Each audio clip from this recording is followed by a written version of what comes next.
کیا حقوق رکھے ہیں۔ آج کی نشست میں انشاءاللہ تعالی آپ یہ سنیں گے کہ ماں باپ کے ذمے شریعت اسلامیہ نے اولاد کے کیا حقوق رکھے ہیں۔ اولاد کی تربیت کے لیے قرآن کریم نے بہت دفعہ انسان کو ابھارا ہے، اور نبی اکرم صلی اللہ علیہ وسلم نے احادیث کے اندر مومن کو اپنے اولاد کی نیک اور صالح تربیت کے لیے بہت بار ابھارا ہے، اس لیے کہ اولاد کی تربیت بہت فائدہ مند ہوتی ہے انسان کی دنیا میں بھی اور آخرت میں بھی۔ دنیا میں ایسے کہ اگر اولاد فرمانبردار ہو تو انسان کی زندگی بہتر گزرتی ہے، پرسکون زندگی گزرتی ہے، بڑھاپا آرام سے گزر جاتا ہے، اور آخرت میں بھی یہ اولاد فائدہ مند ثابت ہوتی ہے۔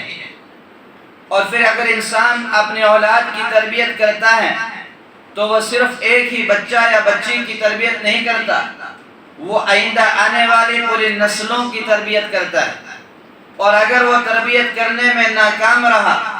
تو یہ نہ سمجھے کہ اگر کسی کا بیٹا نافرمان ہو گیا تو صرف وہ بیٹا نافرمان ہے،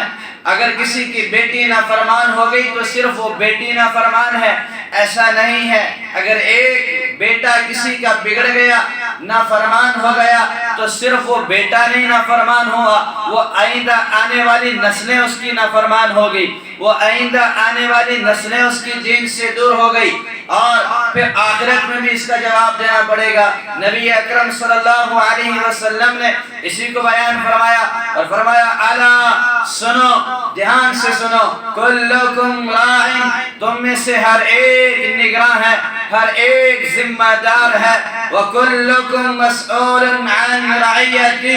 اور ہر ایک کو اس کی نگرانی کے بارے میں پوچھا جائے گا، ہر ایک کو اس کی ذمہ داری کے بارے میں پوچھا جائے گا۔ کوئی اگر ملک کا سربراہ ہے اس کو ملک کے بارے میں پوچھا جائے گا، کوئی اگر شہر کا حاکم ہے اس کو پورے شہر کے بارے میں پوچھا جائے گا، کوئی اگر گاؤں اور کالونی کا ذمہ دار ہے اس کو کالونی کے بارے میں پوچھا جائے گا۔ اور وَالرَّجُلُ مَسْئُولٌ وَالرَّجُلُ رَاعٍ فِي أَهْلِ بَيْتِهِ، پیارے نبی پاک صلی اللہ علیہ وسلم نے فرمایا آدمی اپنے گھر کے اندر ذمہ دار ہے، کم سے کم ہر بندہ اپنے گھر کے اندر ذمہ دار ہے، گھر کے افراد کے بارے میں اس سے پوچھا جائے گا۔ وَالْمَرْأَةُ رَاعِيَةٌ فِي بَيْتِ زَوْجِهَا وَمَالِهَا، اور عورت اپنے شوہر کے گھر کی ذمہ دار ہے، اپنے شوہر کے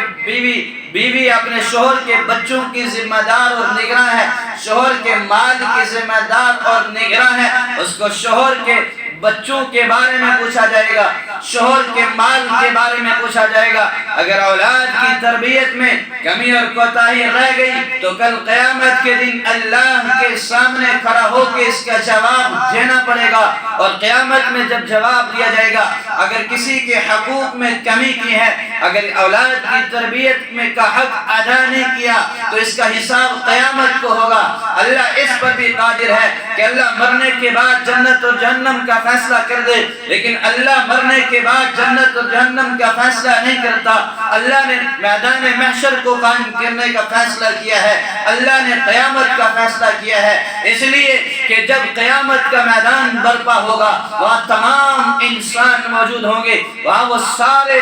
انسان ہوں گے جنہوں نے دنیا میں مل کے زندگی گزاری ہے۔ وہاں اگر کسی نے کسی کا حق چھینا ہے، کسی نے کسی کا حق کھایا ہے، کسی نے تربیت میں کوتاہی کی ہے، کسی نے مال میں کوتاہی کی ہے، کسی نے اسلام میں کوتاہی کی ہے، وہاں وہ حق اپنا درج کریں گے اللہ کے سامنے، وہ اپنا مقدمہ اللہ کی بارگاہ میں درج کریں گے، اور پھر وہاں نیکیوں سے فیصلہ کیا جائے گا۔ وہاں یہ نہیں ہوگا کہ اگر کسی کے پیسے کھائے ہیں تو واپس کر دو، وہاں تو پیسے نہیں ہوں گے۔ وہاں یہ نہیں ہوگا کہ کسی کی زمین ہڑپ کی ہے، زمین واپس کر دو، وہاں زمین نہیں ہوگی۔ وہاں یہ نہیں ہوگا کہ اگر اولاد کی تربیت میں کوتاہی کی ہے اب تربیت کر دو، نہیں، وہاں ان کی نیکیوں سے اٹھا کر کے دے دیا جائے گا۔ نبی پاک صلی اللہ علیہ وسلم نے ایک مرتبہ اپنے صحابہ سے پوچھا، اے میرے صحابہ اتریدون من المفلس، آپ جانتے ہو مفلس کون ہے؟ آپ جانتے ہو غریب کون ہے؟ صحابہ کرام نے فرمایا جی یا رسول اللہ، المفلس من لا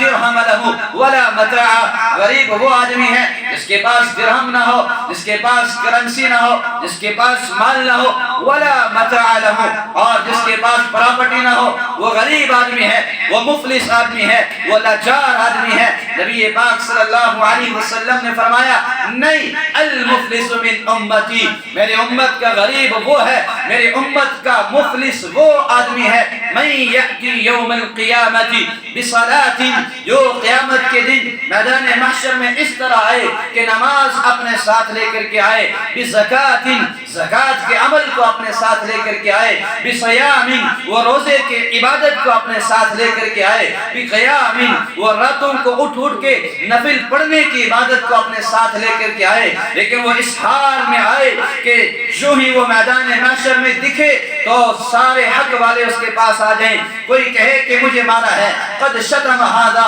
کوئی آ جائے یا اللہ یہ مجھے گالی دیتا تھا، وقد ضرب ھذا، کوئی آ جائے یا اللہ اس نے مجھے مارا،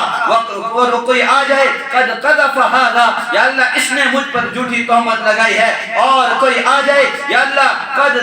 قد فسق دم ھذا، اس کا خون اس نے بہایا ہے۔ یہ سارے حق والے اپنا مقدمہ جب اللہ کی بارگاہ میں درج کریں گے، پھر اللہ تبارک و تعالی اس جس کے خلاف یہ مقدمہ درج ہو رہا ہے اس کی نیکیوں میں سے اٹھا کے حق والوں کو دیں گے، فیؤخذ من حسناتہم، اس کی نیکیوں میں سے لیا جائے گا، فیؤتی ھذا من حسناتہ، کسی کو گالی دی ہوگی اور اس کی نیکیوں میں سے اٹھا کے دیا جائے گا، اور فیؤتی ھذا من حسناتہ، کسی کو مارا جائے گا اس کی نیکیوں میں سے اٹھا کے دیا جائے گا، کسی کو ستایا ہوگا اس کی نیکیوں میں سے اٹھا کے دیا جائے گا۔ اولاد کی تربیت کرنے میں اگر ہم ناکام ہو گئے، اگر ہم کمزور پڑ گئے، یہ اولاد کل قیامت کے دن اللہ کی بارگاہ میں ہمارے خلاف مقدمہ درج کرے گی، پھر ہمارے نیکیوں میں سے اٹھا کے ان کو دیا جائے گا، اور پھر آگے فرمایا فَإِن فَنِيَتْ حَسَنَاتُهُ، اگر ان کی نیکیاں اس کی ختم ہوگی، من قبل ان يقضى ما علیہ، جو مقدمے اس کے خلاف درج کیے گئے تھے ان مقدمات سے بری ابھی انسان نہیں ہوا، اس کی نیکیاں ختم ہو گئی، پھر کیا ہوگا؟ اخذ من سیئاتہم، پھر جن جن پر ظلم کیا ہے، جن جن کے ساتھ زیادتی کی ہے ان کے گناہوں کو لیا جائے گا، فطرحت علیہ، اس کے ذمہ ڈالا جائے گا، اس کے کھاتے میں ڈالا جائے گا، فطرح فی النار، اب جب اس کے کھاتے میں گناہوں کو ڈالا جائے گا، نیکیاں ساری دے دی جائیں گی، گناہ ان کے بھی اس کے کھاتے میں ڈال دیے جائیں گے، پھر تو اس کے پاس گناہ کے علاوہ کچھ اور نہیں بچے گا، ثم طرح فی النار، پھر اس کو جہنم میں ڈال دیا جائے گا۔ بڑا سنگین معاملہ ہے، بڑا سنگین جرم ہے جو میں اور آپ آج کر رہے ہیں کہ اولاد کی تربیت کی طرف توجہ نہیں دے رہے ہیں۔ کل قیامت کے دن یہ اولاد ہمارے خلاف جب کھڑی ہو گئی، ہمیں اپنی نمازیں اٹھا کے دینی پڑیں گی، ہمیں اپنے حج اٹھا کے دینے پڑیں گے، ہمیں اپنے روزے اٹھا کے دینے پڑیں گے، اور کب نیکیاں ہم سے لی جائیں گی؟ جب نیکیوں کی ہمیں ضرورت ہوگی، یوم لا ينفع مال ولا بنون، جس دن مال کام نہیں آئے گا، جس دن اولاد کام نہیں آئے گی، وہ قیامت کا دن جس دن کے لیے کہا گیا فاتقوا یوما لا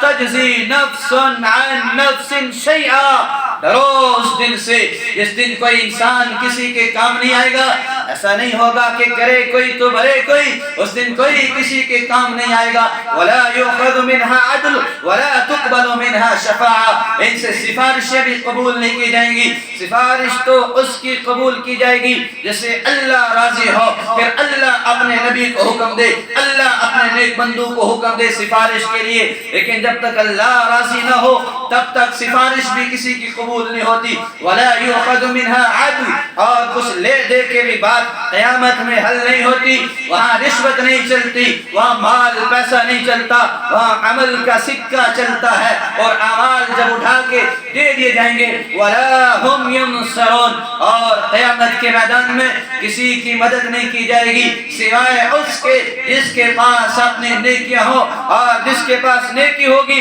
اس کے لیے تو اعلان ہے فَمَنْ ثَقُلَتْ مَوَازِينُهُ فَهُوَ فِي عِيشَةٍ رَاضِيَةٍ, جس کے پاس نیکیاں ہوں گی, جس کے پاس معیار ہوگا, وہ خوشی والی زندگی میں چلا جائے گا, وہ جنت والی زندگی میں چلا جائے گا. لیکن فَأَمَّا مَنْ ثَقُلَتْ مَوَازِينُهُ فَهُوَ فِي عِيشَةٍ رَاضِيَةٍ, اور تو زندگی خوشی والی زندگی میں چلا گیا. لیکن وَأَمَّا مَنْ خَفَّتْ مَوَازِينُهُ فَأُمُّهُ هَاوِيَةٌ, اور وہ جس کا نام اعمال کمزور پڑ گیا, جس کی نیکیاں ختم ہو گئی, اس کا ٹھکانہ جہنم میں ہوگا, وہ جہنم میں جائے گا. کل ایسا نہ ہو کہ ہمیں اولاد کی تربیت نہ کرنے پر اور بیوی کی تربیت نہ کرنے پر ہماری نمازیں بھی ہمارے کام نہ آئیں, ہمارا حج بھی ہمارے کام نہ آئے, ہمارے روزے بھی ہمارے کام نہ آئیں. حدیث پاک میں نبی پاک صلی اللہ علیہ وسلم ارشاد فرماتے ہیں